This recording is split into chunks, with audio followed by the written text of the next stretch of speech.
If y'all take a look at the ground, you can tell that I had some rain last night, but it's still not a lot. I figured maybe I got about a half an inch.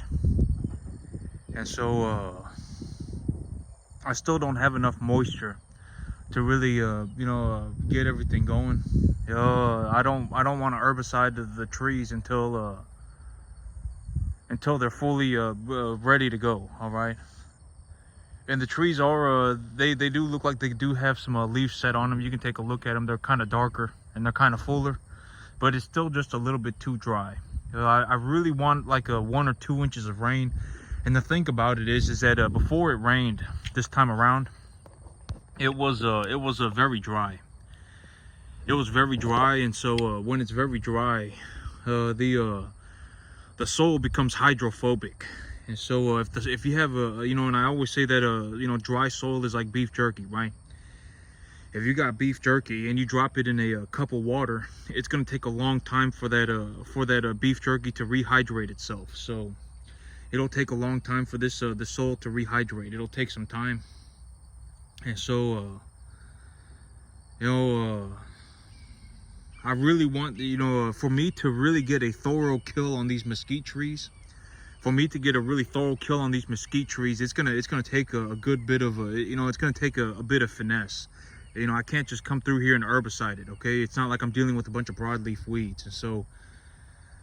And today I was actually last night before I went to sleep yesterday, the whole big plan was that I was gonna get out here and drop a bunch of corn out here. And you can see I got this giant pile of dirt right here, right? I got this giant pile of dirt.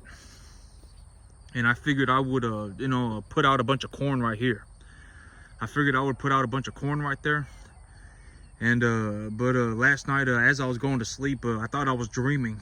Last night I went to sleep all excited and I was like, yeah, I'm going to get up tomorrow morning. I'm going to go scoop up a bunch of corn and I'm going to go out there. I'm just going to start dumping it out over there. And last night, as I was going to sleep, it started raining and I woke up for about a split second. I remember I woke up for a split second and I was like, oh crap, it's raining. And then I went right back to sleep, and so I was like, I think I was, I wasn't really fully aware of what was going on. And then I woke up and in the morning, and I was like, oh yeah, it's time for me to go and scoop up a bunch of corn, and I'm gonna go put a bunch of corn out there. And then I remembered, and I was like, oh wait, that wasn't a dream. It was raining last night. And so I took a look at my camera, and I took a look at it, the outside, and I was like, yep, there is water on the ground. So. And actually, on my way here this morning, I was drinking a cup of coffee, and I wasn't thinking about what I was doing. And I actually drove onto the field, and I got stuck in the mud. But I got stuck in the mud right outside the gate, and so somebody that was driving by just pulled me out with their truck real fast. So I got very fortunate. I was drinking a cup of coffee, I wasn't thinking about it, and I was driving, and I got stuck. And so, but someone did pull me out. And but I was gonna come out here and drop a bunch of corn out here. You can see I got a giant pile of dirt right here. I got a giant pile of dirt, and I got this, and then I figured I'd put the corn right here, and then use this giant pile of dirt as a backstop. And then I got a bunch of water right here. I got a bunch of water and a bunch of trees. These hogs, and everything needs water, right? Everything needs water, and these hogs they love these giant trees. They'll animals in general like trees and water, okay, because they need water to survive, and the trees give them shade and they can rub their backs on it and stuff like that.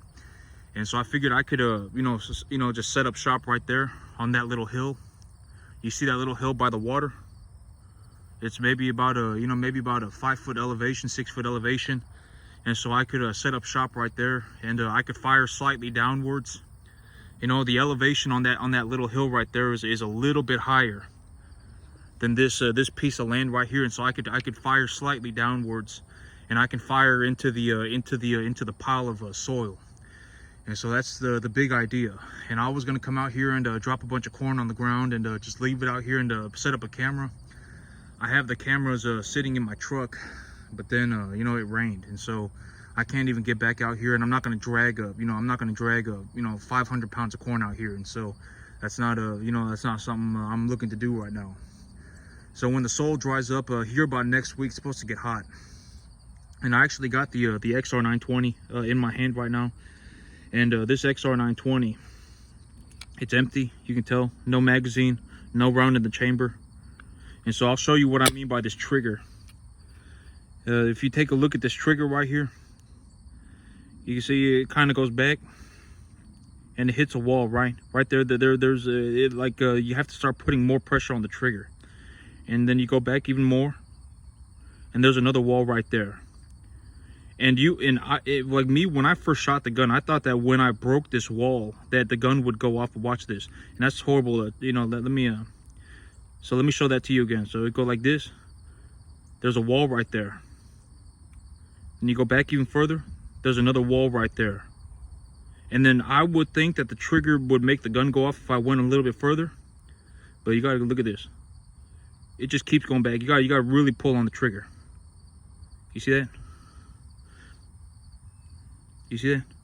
Like my hand is almost shaking by how much pressure I have to put on this trigger. You see that? It keeps going back. And then it breaks. Watch this. See? That's when it breaks. And so it is a wonky trigger. Okay, it is a strange trigger. And yeah, it is a strange trigger. But once I got used to it, I actually really like it. You know, the more that I think about it, the more that I actually like the trigger. The more that I work on the trigger, the more that I like it. Because it's just kind of strange to get used to, because there's no other trigger like that. There's no other trigger like that. It just wall, another wall, and just keep going back, and then it breaks. So it's a weird trigger, but I mean it's okay. The more that I work on the gun, the more that I actually like the trigger. And so I got this giant body of water over here. I got a hill right there, and I got this giant pile of dirt over here. And so I'm gonna set up my hog thing, my corn pile over here. And I figured I could fire slightly downwards. I could fire into the dirt. You know, even if I somehow miss a giant pile of dirt, at least I'll be firing downwards, right? And so that's why I can, and the back of the property goes that way. So a lot of overlapping safety. You know, you don't want to, firing a gun is dangerous, okay? You really want to make sure that, it's completely safe. And so, yep, I got the back of the property going that way. I got the dirt pile over here, and I will be firing from a slightly elevated position downwards. And it'll be real easy for me to sneak up on the animals. And the animals have everything that they could ever want right here. So, yep, yeah, but I was, I was gonna set up everything this morning, and then it rained. So, and it didn't even rain a lot. It just rained a little bit. Maybe I got about half an inch of rain. I still need maybe about another 2 inches of rain for it to really. I still really need about 2 inches of rain before I'm really set to go. And I want to herbicide these trees and get all this stuff situated. But I would reasonably anticipate that this field right here will be situated within by about summer of next year. It's probably going to take me 6 or 7 months to get this all situated. I also want to get all the cross fencing fixed up. I want to get all the cross fencing fixed up. I do want to put in a lot of cross fencing here, simply because the land is so large, and if the animals do happen to get out of one set of fencing, they'll have to get out another set of fencing. And I also do have a lot of animals, wild animals that run out here. And if the wild animals run into the fence and they break the fence, then my animals can get out too. So I really want to put in multiple layers of fencing. I really want to make sure that there's at least 2 layers of fencing through the whole property. And that's going to take me, but the whole thing is going to take me about $35,000. With the fence included and everything, maybe it'll cost me about 30 grand. And I can get all that done by maybe the summer of next year. And so, yep. But here's the thing, I've been talking about my business plan over the last couple of days, right? I've been talking about my business plan over the last couple of days. And, here's another way to look at it. And I've said the whole thing about it is that, think about it like in terms of the different amounts of money that I make. I have the money that I have in the animals, right? I have the money that I have in the animals. I have the amount of money that I make on a monthly basis. And then, I have the money that is the unrealized gain, right? So those are the three major types of money. Those are the three major major pools of money. Okay. And so a way to think about this is so I have my money in the deal. And when I have my money in the deal and I leverage against it, I still have my money in the deal, but I have also borrowed money from the bank, okay? And when I borrow money from the bank and I go out there and I buy more assets, and I knowledgeably purchase these assets, and I purchase them at their equitable evaluations, the money that I borrowed from the bank, I've effectively taken the money and I've just purchased something that is equally as valuable as the money. It may not be money, but it is as equal value as the money. And I'm not sure what's been out here, but got a giant piece of fresh poop out here. And so yeah, it's a giant piece of fresh poop. I'm not sure what that is, but I'm not sure what kind of animal that is. It's probably just a big old hog. It's probably what it is. It looked like no, I don't think that's corn. Yeah, I don't know what that is, but it's a big old pile of poop. And so, but that's a way to look at it. Okay, so I have my money. I have money in the deal. Okay, I have money in the deal. I have the amount of money that I make on a monthly basis, and then I also have the amount of money that I have made, but I have not paid myself yet. Okay, and so okay, so if I have $100,000 in the deal, right? If I have $100,000 in the deal, that money is still there. That money is there. If I need it, I can access it by liquidating my assets. But that money, I don't really like using that money. That money is just there. Okay, if I need it, I can use it. But I don't really like using that money. All right. If anything, it would have to be a very, very, very, very good reason for me to use that money. Like a very, the way, when I used that money recently, the reason that I used that money was to get myself about 400 acres of land, right? I'm not going to use that money to go and buy myself a Lamborghini. I'm not going to use that money to improve my quality of life, okay? I'm not going to do any of that stuff. That money is effectively there to, provide a safety buffer for my business. And so that 100 grand, let's just talk about it like 100 grand because that makes the numbers easy. But if I have, if I have 100 grand sitting there and I take a loan for 80 grand, right? Then I can increase the amount of money that I bring home on a monthly basis because I will be appreciating more assets at the same time. And so that's the amount of money that I make on a monthly basis. All right, that's the amount of money that I make for myself. And all three of these pools of money will grow at the same time. So the money that I have in the deal, the money that I bring home on a monthly basis, and the amount of money that is in that has been accumulated by my assets, but I have not paid myself that money yet. That all three of those pools of money will grow at the same time. Okay, if I increase the size of my herd, if I reinvest my earnings, then I am taking the money that I make and I am putting it back in the deal. And when I put it back into my business, that expands the amount of money that I have in the deal, right? So that 100 grand, if I go and I make myself 30 grand, then and I put that money back into the deal, then now that 100 grand is now worth whatever. Maybe I had $10,000 in the deal, 10,000, 15,000, whatever.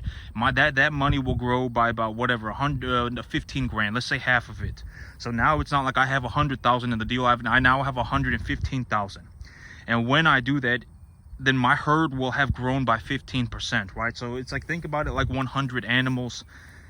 Now I have 115. Okay, so my herd is expanding. And when I expand my herd by just reinvesting my earnings, then I get to keep that money. All right, because that money is the money that I made and I just reinvested that money into my business. And in all honesty, the big goal, and and I've spoken about this, it's not possible to spend such a, the amount of money that I make, it's not possible to spend the money unless I put the money into my business. And and I've spoken about all of this in terms of a realistic sense. Once you start making about $50,000 a year, you know, and I've said that lower middle class is effectively about $50,000 a year, and upper middle class is about $100,000 a year. But at the end of the day, it's all the same thing. All right, it's all more or less the same thing. It's like, congratulations, you know, you want a cookie. If you're lower middle class, you make about $50,000 a year, and if you're upper middle class, you probably make about $100,000 a year. And, you know, either way, it's more or less the same thing. And once you get into about the middle class, in terms of a legitimate sense, I mean, everything that you can buy on the planet, you can effectively buy anything. You have access to any opportunity on the entire planet. You know, if you wanted to go and lease yourself 50 acres of land for $1,000 a year, like I do, you could do that if you make $50,000 a year. You know, if you if you really if you really focused yourself and got yourself together and really put in the effort, and you went out there and you got after it, you know, the $2,000 a year that you need to run your farm, the $1,000 a year that you need to run your farm, you should be able to make all of that back. So you shouldn't even worry about the $1,000, right? I've always said, don't give up on your dreams because of $1,000. If you legitimately give up on your dreams because of $1,000, all right, you're not going to get very far in life, okay? You should just get used to being poor, and you should just get used to being an idiot, because you're going to be a poor idiot for the rest of your life. There's nothing that can be done about it, all right? And, to lease about 50 acres, you need about, in my local area, it costs about $1,000 a year, and you can find these properties all over the place. Where do you find them? On Facebook Marketplace, okay? You go on Facebook Marketplace and you just look up farmland for lease. Congratulations, you should be, in my local area, a 50-acre field leases for about $1,000 a year. And so realistically, the farm will cost you maybe about $2,000 a year to run, and you should be able to make all that money back, okay? If you don't, you should be able to make all that money back if you really got after it and you really focused yourself. There is no reason why you cannot make $2,000 a year, okay? There's no reason why you cannot do that.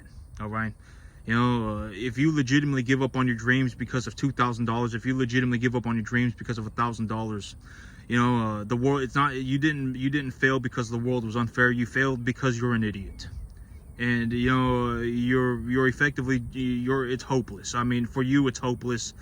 You should just get used to being poor, because there's nothing that can be done about it. All right, you're gonna die poor. You should probably just get used to it. All right, there's nothing you can do about it, okay? Effectively, as of that point, there's nothing you can do about it. If you did manage to do something about it, it would be a miracle, and I would be very happy for you. All right, it would be a freaking miracle, and I would be very happy for you. Once you've become poor, once you've mentally become a poor person, there is no fixing that. Almost guarantee it. And so the money in my deal. So realistically, very realistically, what's going to happen is over the next 4 months, I will probably, when I sell my 28 cattle, I will probably make enough money to buy about 60. All right, if I sell my 28 cattle, I'll probably make enough money to buy about 60. Okay, and and I'm not going to do it all at the same time. So the money that I reinvest will grow along that time as well. And if you think about 32 cattle, and because the 32 cattle would be the money in the deal, right? It wouldn't be the money that I'm making on a monthly basis.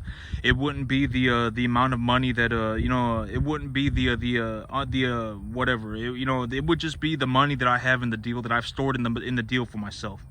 Because actually, let's use this as an example. If I have 28 animals and I sell my 28 animals, and I still have enough money to buy a couple of animals right now. So let's say I sell my 28 animals, and I sell them at whatever, 950, 1,000 pounds, and I more or less make enough money to buy 60 animals, right? And I buy these 60 animals at about 200 pounds, at about 200 to 250 pounds. And so those 32 animals that I have in the deal, that I have earned from reinvesting the money, would be the money that I have in the deal, right? And so it wouldn't include the just those 32 animals. It wouldn't include all 60 animals. All right, I do have a bit of positive equity still left. Maybe about maybe I have maybe I have about you know, out of my animals, you know, I still do have positive equity. You know, I still do have positive equity. You know, and you know, you know, and realistically, I have to reinvest the earnings, and so. But let's just think about, you know, I do have positive equity in the herd, but you know, but let's say that I reinvest the money, okay, and let's not include the positive equity that I have just right now. So if I reinvest the money, right? So if I reinvest the money and I grow my herd by 32 animals, that's just you know, those 32 animals alone, when they are you know, once I have effectively done what I needed to do, just that would be worth about 100 grand. Just that. The 32 animals that I expand my herd by, when I get finished raising the animals and etc., you know, just those animals will be worth about 100 grand, okay? And so, you know, and that doesn't include the, you know, the fact that I would leverage against them, and the amount of money that I make on a monthly basis would be, you know, I would effectively just be increasing my money in the deal by about 100 grand within the next 3 or 4 months, okay? And then, you know, and realistically, what would I do with that? I would leverage against it, and I would increase the amount of money that I make on a monthly basis.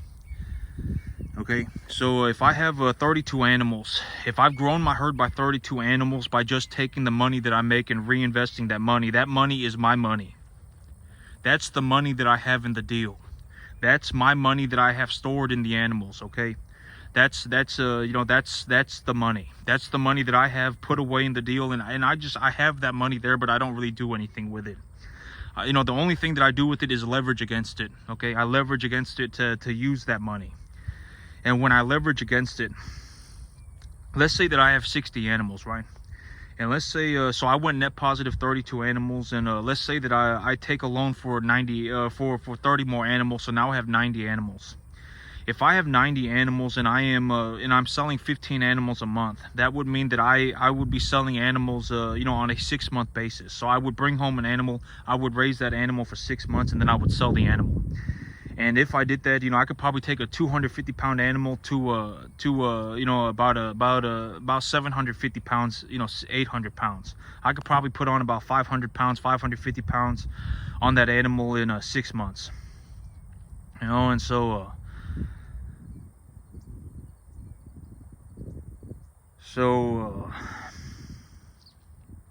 I completely lost my train of thought.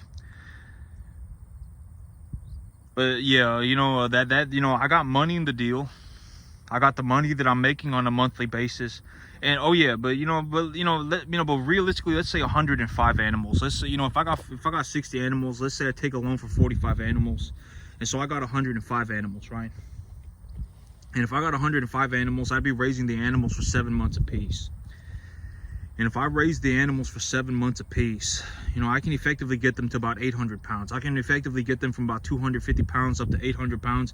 And here's the thing, at the end of the day, I can do whatever I want, right? It's my business. I can do whatever I want. If I want to raise them for 7 months, then I'll raise them for 7 months. If I want to raise them for 6 months, I'll raise them for 6 months. I just do whatever is the most, you know, whatever for me, right? I do whatever is the most logical and the most reasonable thing for me to do. I can do whatever I want. It's my business, right? And so if I want to raise them for 6 months, I can raise them for 6 months. If I want to raise them for 7 months, I can raise them for 7 months. It doesn't matter what I do. All right. I'm not going to say it doesn't matter what I do. I can do whatever I want. It's my business. And so, you know, if I have 90 animals and I just don't sell any animals for a month, right, then I can just sell, you know, animals every month after that for 6 months straight. And that would still let me, you know, raise my animals for 7 months. And so whatever needs to happen, you know, I need to take them from 250 to 900 pounds, and I want to liquidate at 900. And I think it's going to take me 8 months. I think it's going to take me 7 months. Then I'll raise them for 7 or 8 months, okay? You know, that would be the money that I make on a monthly basis. So if I have 105 animals and I'm selling 7, or excuse me, if I have 105 animals and I'm selling them every 7 months, and I'm selling 15 animals at a time, those 15 animals would probably make me about, about 45 grand. You know, about 3,000 an animal at 900 pounds. They probably make me about $3,000 an animal. You know, let's just say 40 grand to give it a conservative estimate, and And just to give it a conservative estimate for a number 1 to 1.5 type medium large frame steer. So let's say 40 grand. So if I make 40 grand and I split that up on let's say I make 40 grand and I split that up on 60 or 30 animals, that would effectively be like me buying a 1,300 an animal for like $1,325. And I can do that, okay? For 250 pound animal, $1,300, $1,400 is very reasonable for what I would be paying for them. And so,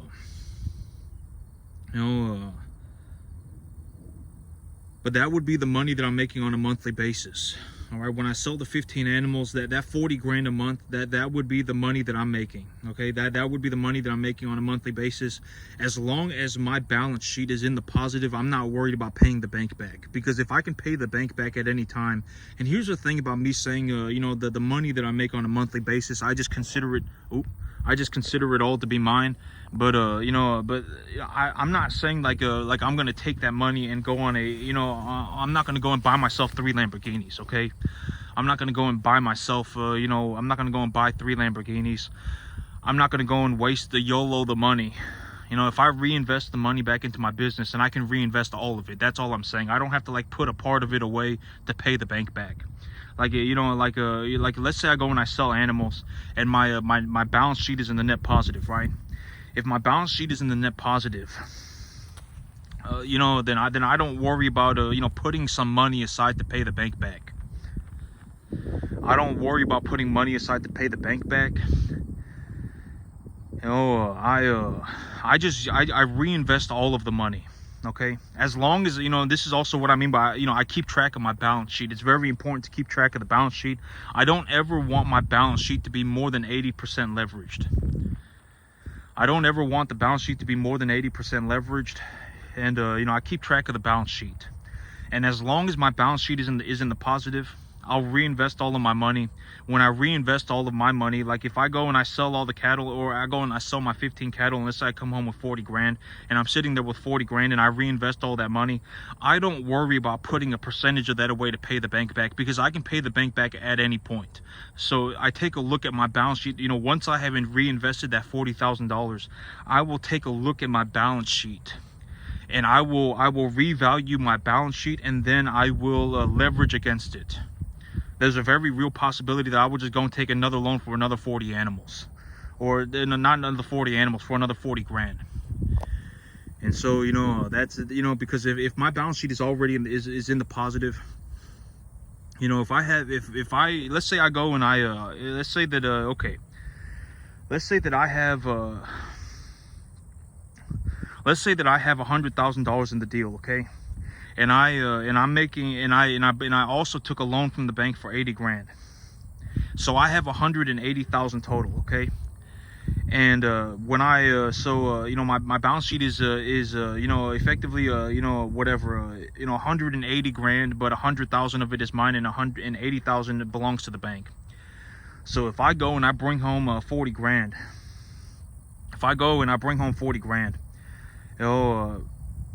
I don't think about it like I get to keep 25 grand and then I need to pay the bank back 15 grand. I don't think about it like that.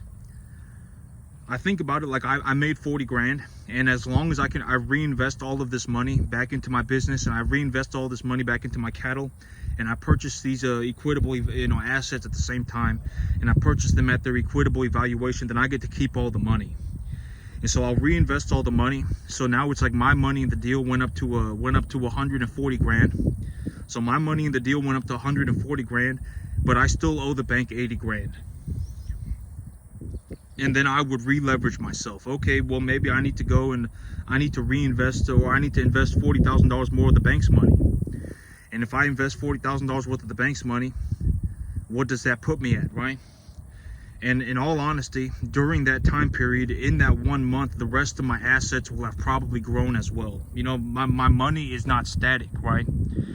If I have 105 animals and I'm selling 15 animals a month, that leaves me with 90 animals, right? And every day that goes by, those 90 animals are going up in value. So, So if I go and I sell my 15 animals and I make 40 grand, so I have a check for $40,000 in my hand, and then I have $100,000 in the deal, and I still owe the bank 80 grand. So I owe the bank 80 grand. I got $100,000, the $100,000, in the animals that I have, just saved in the animals, and then I got a $40,000 check in my hand. I reinvest that 40 grand.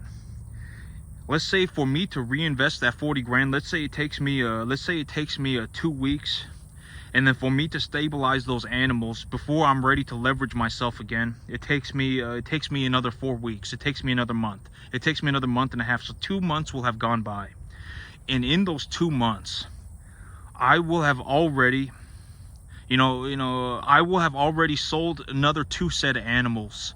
And the animals that I have will have continued to go up in value. So this is also the 90 animals or whatever. I would have already sold another 2 set of animals, and so I also do need to increase the size of my preconditioning setup. I do need to be able to onboard more calves at the same time. And so, this is also what I mean by the amount of money that I'm making is becoming so drastic that it's becoming very difficult for me to do any, for me to reinvest even all of my money. It's becoming very difficult. And I will ultimately probably end up in a situation where I just need to pay taxes on the money. And if I end up paying taxes on the money, and I have money left over in my bank account, I will probably just end up using the money because I still have the money in the deal. All right, I still have money in my herd. All right, and at that point, I would probably just use the money, and I would just go and buy whatever, right? It's whatever at that point. I reasonably anticipate that this is probably going to happen, just because, reinvesting the amount of money that I make, I will probably, just over the next 3 or 4 months, I will end up making myself, I will end up probably making myself about $125,000 in just the next 3 or 4 months, okay? That's how much money that I will make for myself over the next 3 or 4 months. And when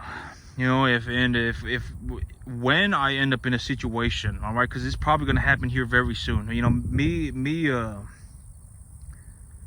Reinvesting all of the money that I make is already becoming very difficult. Okay, it's already becoming very difficult. And when I end up in a situation where I'm chugging along as hard as I can, I'm working, I'm working as hard as I can, and I still have money left over, just a couple $100,000 or whatever, and I have to pay taxes on it, and that, that money that I have left over, I'll probably just end up using it. And I'll go into, I'll do whatever with it, I'll put in whatever, I'll do whatever I want with it, right? Put it, in the stock market, or buy the S&P with it, or I don't know what I'll do with it, but I'll just use it. I can also use that money to buy myself a house. That was the big thing. I could just pay cash for a house, right? Because realistically, it will happen, and it will happen here very shortly. Within about 8 months, I would reasonably anticipate that I'm making myself almost $80,000 a month. And it will become very difficult for me to reinvest that sum of money, even, especially when I think about leveraging against it. It will become very difficult for me to reinvest that sum of money, and I'll just, and more likely, then I'll just end up buying myself a house. I'll buy myself a nice house with a big piece of land on it, so I can precondition more cattle at the same time, and then I'll figure it out. But that's the big idea, because if I have money in my bank account and I've already paid taxes on it, all right, then I might as well just use the money, because if I legitimately need more money, I still have money in the deal, right? I still have money in my herd. I still have the money that I've saved in my herd. I still have the money that I'm making on a monthly basis. I still have, the money that I haven't paid myself yet. There would be, I might as well just use the money.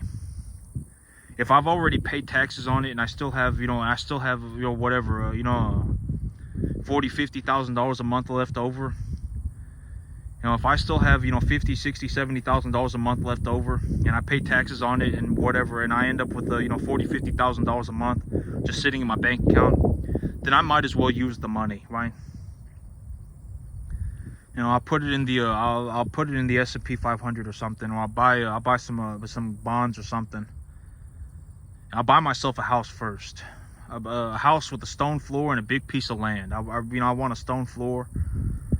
I want a nice front yard. I want a nice backyard so I can go out there and look at my cattle. And I want a big piece of land too, so that I can precondition more animals at the same time.